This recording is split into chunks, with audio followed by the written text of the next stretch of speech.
Don't wait till the battle's over. Don't wait till the struggle ends. Shout now, shout now, right now. Shout now, shout now. Don't wait till you make it. Hey everyone, and welcome to the Phillip Show. Listen, so this is a little bit different. I normally start the show with just being on screen by myself, but I have a fantastic person here today. Hello, this is Nicole Johnson. Say hello, Nicole. Hi, Nicole. Hi, Nicole. Okay, so just so you guys know what's happening, we've had some tremendous technical difficulties, and by we, I mean me. I've had some tremendous technical difficulties, so I'm trying to minimize the number of clicks. I'm trying to minimize the number of back and forths. So instead of me opening it up all by myself, I am here starting the show with Nicole. Nicole, hey. Hey. Thank you so much. I guess Marvel is in retrograde or something. Something is going on. So for those of you out there, I know, for people watching and for people listening, thank you so much. The Phillip Show really targets inspiring people who are doing inspiring things. Some people are entrepreneurs, some people are authors, some people are musicians, but what they have in common is that their stories help to change lives. So Nicole, I'm so glad that you're here today. I don't know if you have any coffee over there, but I need like 4 sips. No, I don't drink coffee. I wish I did. I think it tastes nasty, but I think it smells great. Yeah, it does. It does. So you have such an interesting kind of navigation to your career. And one of the things that I love about it is that you help people simplify. You help people get to the heart of what needs to happen. So you're a CEO and you're a founder, and you have a company called Digital Made Simple, and it's a boutique marketing firm catering to high profile clientele. Out the gate, before we get to your background, Digital Made Simple, in your perspective, is it complicated? Is digital complicated? It feels complicated. It feels super complicated. And in some respects, it is complicated because there's a such thing called decision fatigue. When it comes to technology, there are so many options. Even within one particular piece of software, there's 5 different ways to do one thing within that software. Now take that compared to 15 different softwares that do that thing, and they all have 5 things. It can get really complicated. And if you don't have someone who can like really distill what you're trying to do into the simplest terms and then approach it that way, then it can be really complicated for you. I am the type of person who likes complicated things. Okay. I like to navigate and troubleshoot. I was the kid growing up. Now I'm an Army brat. Okay. So my mom was in the Army, so we moved around a lot. So, and as much as I'm an artist, I used to also like get in trouble for like taking apart the telephone. Like we need that for one. You're curious. You're curious. I was a curious kid, and so I like to take things apart, put them back together, and figure out if it works. And so things that are complex to other people are not necessarily complex for me, but all in all, things don't have to be as complicated for anyone as people make it out to be. And sometimes it's just me saying, you know what, don't worry about those other things. You know how to do this. And so let's just do that. And people need that kind of confidence and assurance to kind of go with their first mind anyway. Have you always been in the marketing world, in the helping world? Oh, okay. Where did you start?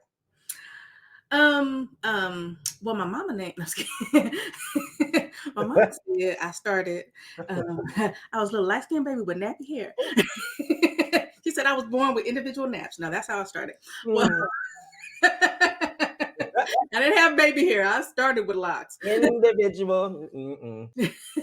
But I always started from one of my first thoughts and memories as a toddler is drawing and painting. Like as a toddler, I was drawing a house with 3 3/4 scale and with a tree with a circle and an owl sitting in the, like I'm at like 4 or 5 years old drawing stuff like this. Wow. And I've always had a passion for art, and throughout high school and everything like that, all the multiple high schools that I went to as an Army brat. But when I went into college, I went to school for chemical engineering. Hmm. Far cry. Far. Yeah. Far cry. You can't get far further from the cry of art than chemical engineering. And I cried a lot in chemical engineering too. And it was challenging. But I convinced myself, well, paint is made from chemicals, so I'll just go into chemical engineering. That's kind of how I connect dots in general in life. I just kind of take two very disconnected things and connect them together. And so my degree is in chemical engineering.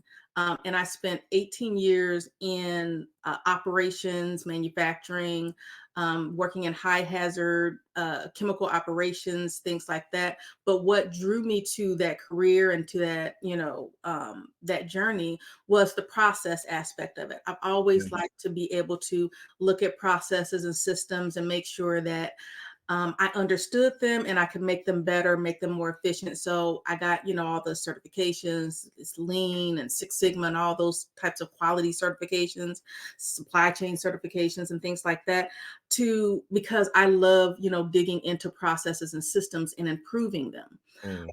But at some point, my purpose started to come out. My purpose, life is only so long and you only get one on this earth. Yeah. And I was just hoping and wishing I would be laid off from my job. And someone had the nerve to tell me, you keep on talking and God gonna hear you. They're gonna lay you off. And I said, I wish they would. Wish they would. And when the conversation happened, I'm gonna tell you two pieces of it. One, God had already prepared me. And I didn't know that he was preparing me. And I realized that this theme has come up in my life several times where God is preparing me for something and I don't know that it's coming. I'm transferred my corporate phone to a personal phone. I put my house up for sale. Obviously, I have no idea that my career is going to change and things like that are going to happen. I just put my house up for sale because I just felt like it was just too big for me. And then all of this stuff happened. I had some health scares. I was going through a lot of stress, was not getting along well with my leadership in the corporation. And God was preparing me. I set up my business while I was still, in my corporate career and started doing work in that area. And it felt so good. So to this point, you already have your career and you're in your career, but you're feeling the shift in yourself, and all of a sudden things start to happen and you start to offboard, if you will, some things, and it starts to align with where you're going. Yeah. And it was just mainly about being obedient to the voice that was telling me, you know what, you don't need this to be connected to your corporation. Just go ahead and make it personal. All right. And then when it was all said and done, I'm sitting in an office with my manager and his manager, and they're having this conversation about, severing ties with me. And I was like, oh, great. Because typically this conversation doesn't go well. And I'm in here laughing and smiling and happy. And they're like, are you okay? We're so pleased that you're taking this so well. I said, this is a win-win, and God doesn't I literally said this in a corporate meeting. God does not put more on me than I can handle. And I don't want to be here, and I don't believe y'all want me here. So at the end of the day, this is a win-win. Now, do I need to get my stuff now, or do I have to wait till the end? Like, how do we work this? How we work this? Y'all gonna call security or be good? I'm gonna skip out of here. Y'all can have a problem. Y'all still gotta be here. I don't have a problem. Right. So with before you tell us how you moved on, has faith always been a part of your life and kind of what goes on with you? It has. I am the type of person, well, first of all, my mom was a single mother of 3 children, and she was in the Army. So she, spent all of her years raising children without, significant help from, our fathers, and moving around the country and making that sacrifice, not necessarily for the country, but for her children, so that we could have, a decent life. And I appreciate her so much for that. And in addition, she put us in church early and made sure that we had a foundation of faith early on. So, I came from humble beginnings, but I also know where my help came from. And that has always been a guiding light in my life, and instilled from early on. Yeah. And it's From, go ahead.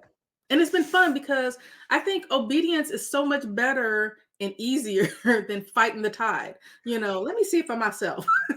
Well, the thing about, it's the thing about that, and the reason why I was asking you about faith is that some people don't equate the verbiage of, say, obedience. Like some people will just say, I just felt like I needed to, I felt, but for you, because you have such a faithful foundation, you know where to place the voices, you know where to place the inferences that you had to say, move here, move here, move here. So I think Mhm, that's, it's cool that you say, cool. It's mhm, good that you use the term, obedience. And for mhm. people who are watching and listening, sometimes that'll help translate whether they're spiritual, whether they're not. There's always something that's going to be talking to us and telling us. And for those who are not spiritual, the Lord's doing that. Yeah. That Whether you part. believe in him, he believes in you. At the end of the day, Yeah. you listen to that still small voice in your spirit, in your heart that tells you, this is probably the best place for you to move. And I think the challenge is a lot of people don't listen to that voice. Mm, And then they come at the end of the day, God brings you back around to his will at the yeah. end. Yeah. And whether you want to take the smooth course or the rough one, you'll get there eventually. What's for you is for you. Yeah. So eventually you weren't there anymore. You had your great, excellent parting of the ways. It was a And party. I was like, ah. right. So you did that and you were kind of already set up. Where did you come up with your company? Where did you come up with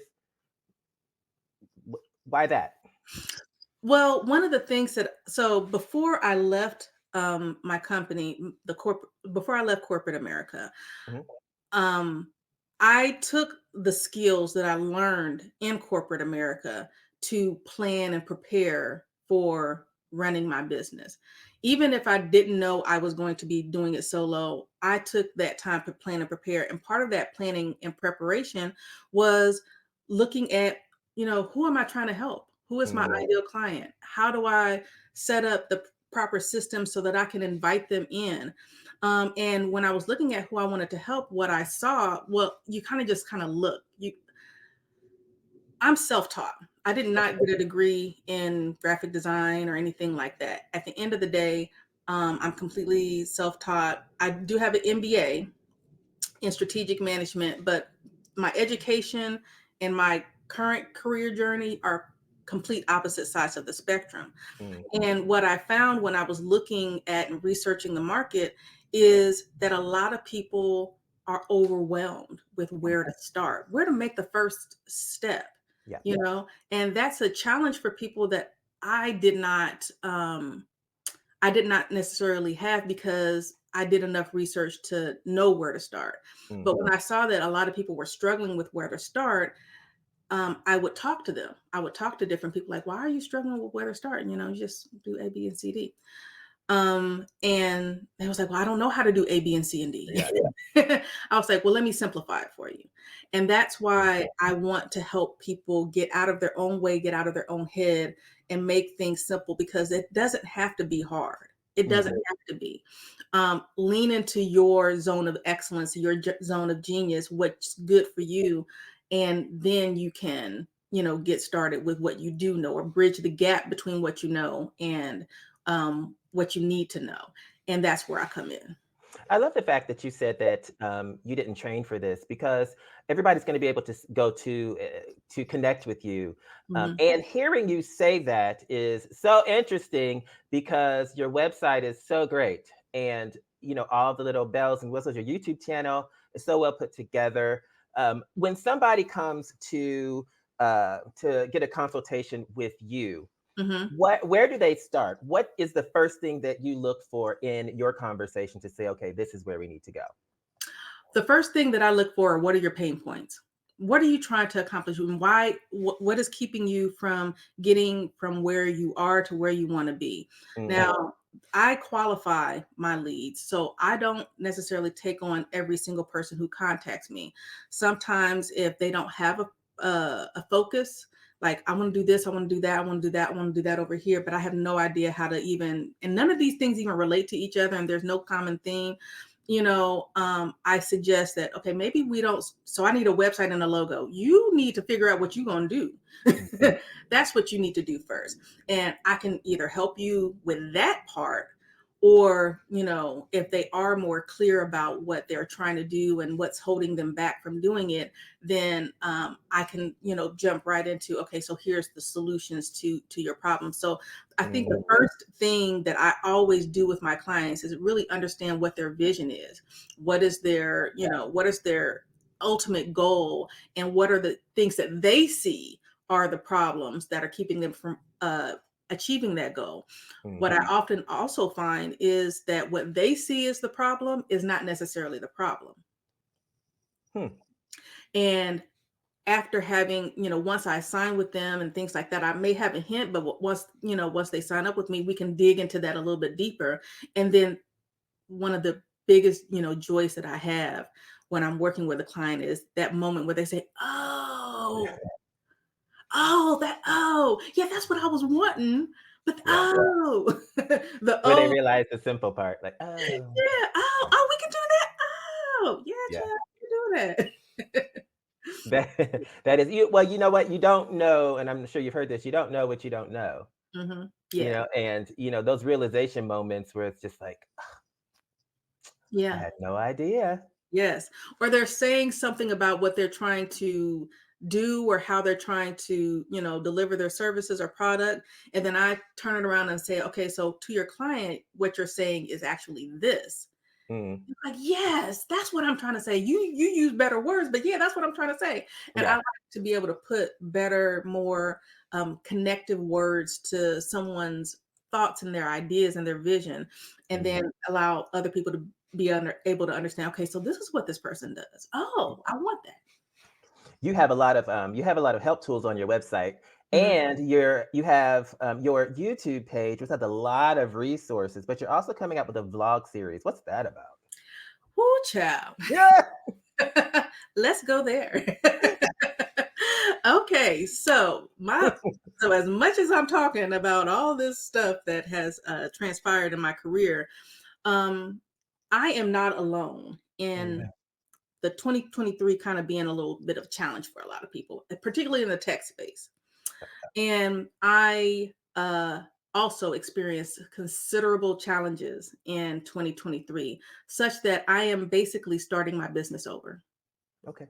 Like, and one of the reasons why there's a couple reasons why I chose to vlog this journey. One reason was I would look on YouTube and see people who have these massive followings, who they're these influencers. They've got all these, people on the email list, and they're doing a video called, if I had to start over right now today, here's what I would do. And I think that that's fine. I don't think there's anything wrong with that. But you're not starting over today. That's not what's happening with you. You still got hundreds of thousands of followers, millions on TikTok, and you got this, all these people.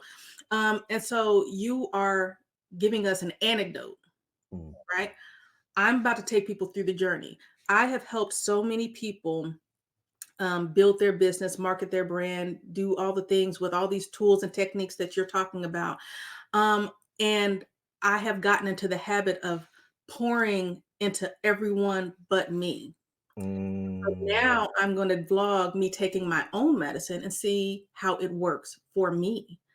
And surely I could have done kind of, after I'm giving myself 90 days and see what happens, right? mhm. Surely I could have waited till after the 90 days was up and said, hey, I spent 90 days restoring my business and here's what happened. A retrospective.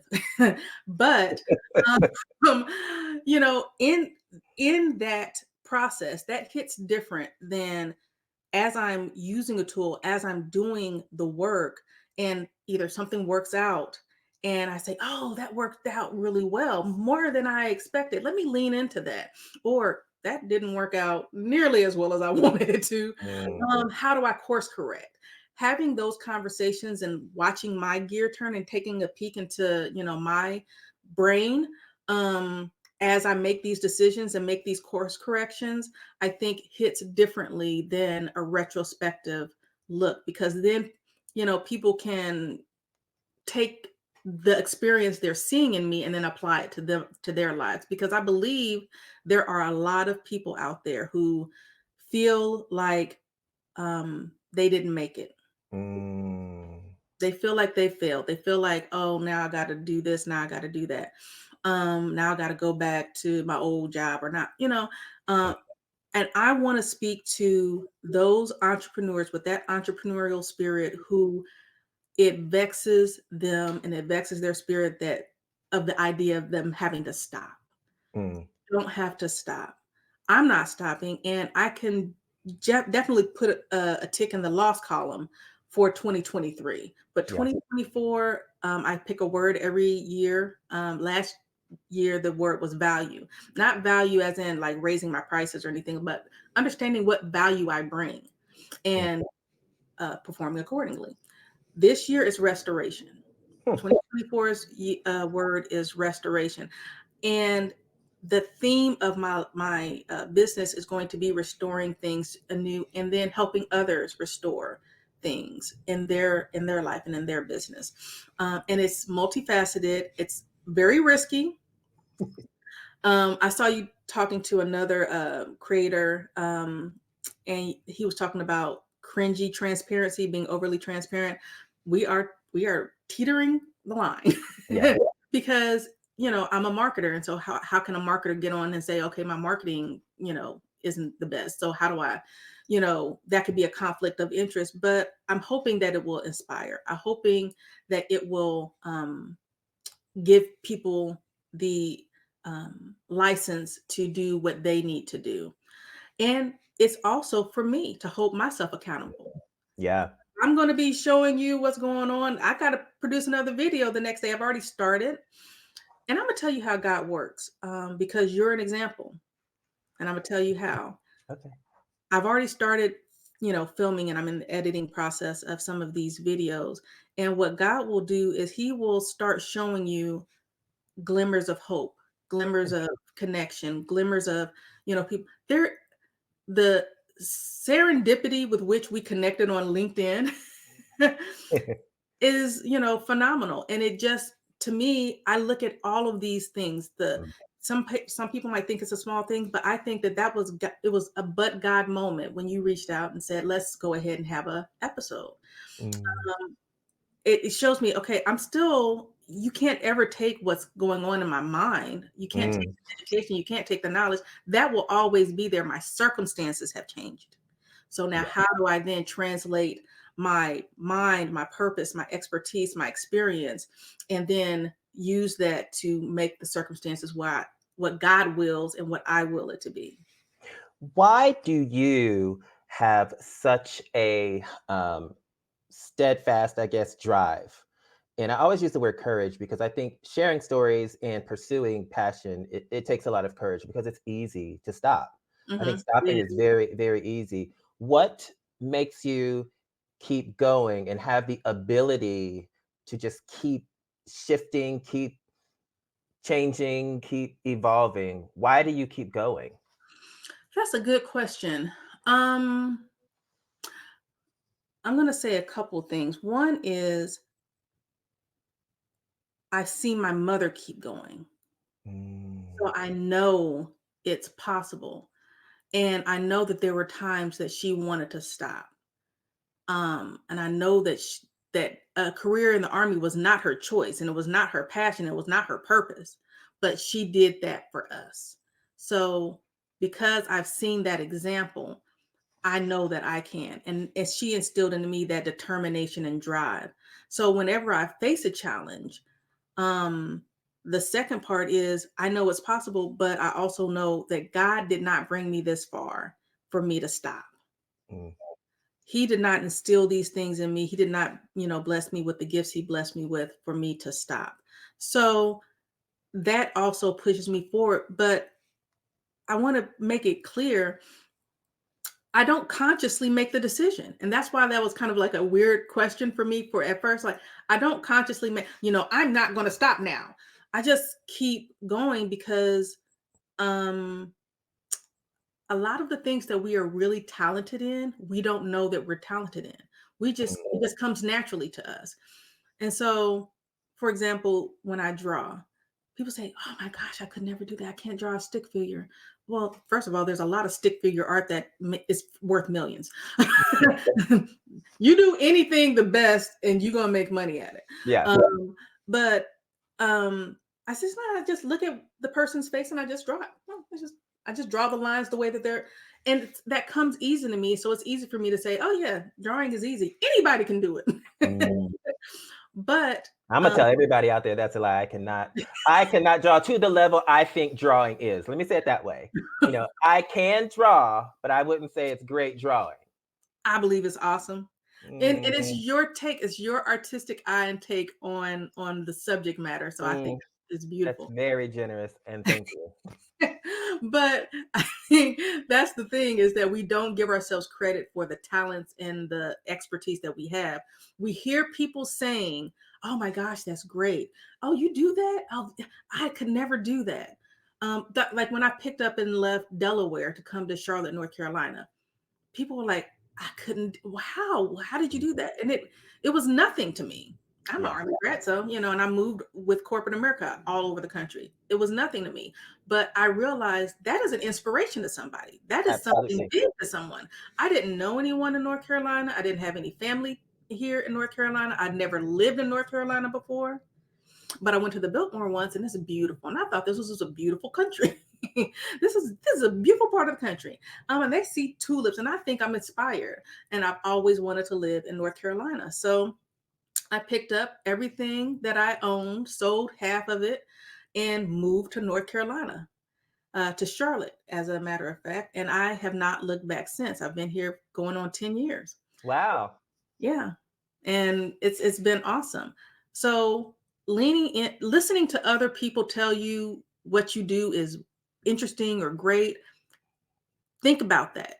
Hold on to those things, because that's where your hidden expertise is. Hold Mhm. on to the things that people say, because you don't know that that's a talent, but it is. And lean into it. Start exploring. Okay, so really not a lot of people just, pick up and leave, or not a lot of people know how to like just draw people's faces. Not a lot of people know how to, do whatever it is that people compliment you on. Lean into those things. And I think that will help you to, continue to pursue it, because don't make any mistake. I see a lot of people who do it way better than me. You do it better than me. in many respects. And so what also keeps me going is inspiration. I'm always seeing people do it better than me. And I have to challenge my own imposter syndrome. Like, okay, why am I even here? Because if Phillip out here doing it like this, why they need to listen to me? Why am I Nah. here? Well, there's But one of the things, and I think you just answered it. Like, what is one thing that somebody, somebody watching, somebody listening, somebody getting encouraged? What's one thing that you have to say? Hey, if you're going to start this journey and you want to pursue your passion, I really had to guard against X. Mhm. Make sure that. What would you say X is for you? X for me is planning paralysis, looking Mm, too externally for validation and understanding of what I need to do next. I was a course addict for the longest time. I would just buy and when you down bad, I'm telling you something, those courses look so tempting. ain't that good? Every course is look, I need to take that course. Maybe that's why I'm struggling. Yes. So, but that inspiration can turn into planning paralysis. Okay, well, let me get listen, let me tell you something. I've got SOPs, I've got processes, I've got automations, I got all this stuff to help run my business, but none of that is actually going to bring one single red cent into my business. Mm, I have to engage with people. I have to get off the starting point. I can't continue to plan myself into oblivion. So, that's what I have to be careful about, is letting too many external factors and building and building and building keep me from actually progressing. mm, So I do suffer from perfectionism, which is why, I probably don't post on social media as often and as effectively as I should. And I grew up in a time where social media was not a thing. Internet wasn't a thing. I grew up in the time where it was like beep, beep, burr, burr, burr, burr. That's where I grew up. So yeah. it's a culture shift as well. But sometimes you will look at other people's stuff and say, they do it so well, why am I here? But you got to stop. You say, okay, they do it so well. And I actively have to intentionally stop myself from thinking that and say, well, how do I get closer to that? And wherever I'm at, someone is looking up to me. So that motivates me to say, okay, I can still share what I do know, what I have achieved, what I have accomplished, what I have learned with someone who hasn't learned that yet. And then that can then fuel me to look up to someone else and say, okay, now how do I get where they are and learn it myself? Small steps and levels. And I think, I was just having a conversation with somebody the other day, and we were talking about there are no insignificant small steps, and small steps lead to great results, but it really is important to take, this is a whole nother conversation, but I always say the second step is the hardest. Take the first step, but you have to choose to do it again. You have to, going to the gym is easy that one time, but I got to go back tomorrow. But we're not talking about me right now. We ain't talking about us right now because look, we both got that problem. Listen, but I love that you are very conscious of the things that could be opportunities for you, but very specific and very determined to understand the things that are really great for you and work on your behalf. And I'm convinced that people are listening and people are watching, and I believe that somebody's going to be like, you know what? I can do this. I can do this. Tell us again where we'll be able to learn all about you. So there's a short link that you've been scrolling down, and all of my contact information, all of the ways that you can get in touch with me are in my link in bio. So bit.ly/DMS link in bio. That's where you can subscribe to my YouTube channel as well for the Boss Unbroken vlog that I'm going to start publishing, so that you'll be notified when the first episodes come out. And I'm going to throw some tools in there. I'm going to throw some humor in there. I'm going to throw some tears in there. I have no doubt, because I don't know if people think I look tough, but I cry.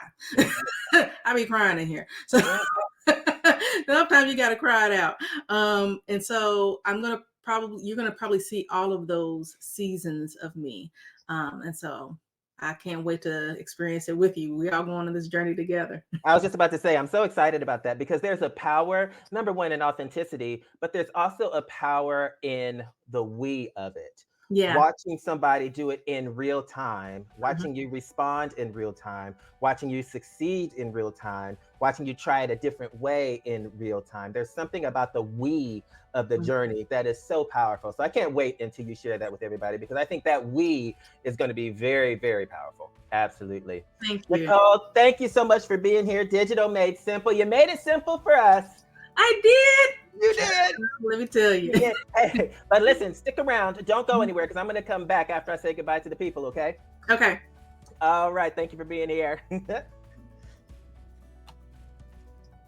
So that is Nicole Johnson with Digital Made Simple. I hope that not just digital products you are thinking of simplifying, but also simplify your thought process when it comes to your passions. What is in the way? Where is the clutter? And what can you declutter and simplify your way to say, hey, I know what I want to do. You've heard some of the things that may stand in your way, some of the obstacles. How can I move those out of my way? Make sure that you visit ThePHILLIPShow.com to learn more about Nicole and Digital Made Simple, and follow along with her blog. It's going to be a wee journey, and I can't wait to be on it with all of you. All right, so remember that you are the best you in the world, and I will see you next time here on The Phillip Show. Don't wait till the battle's over.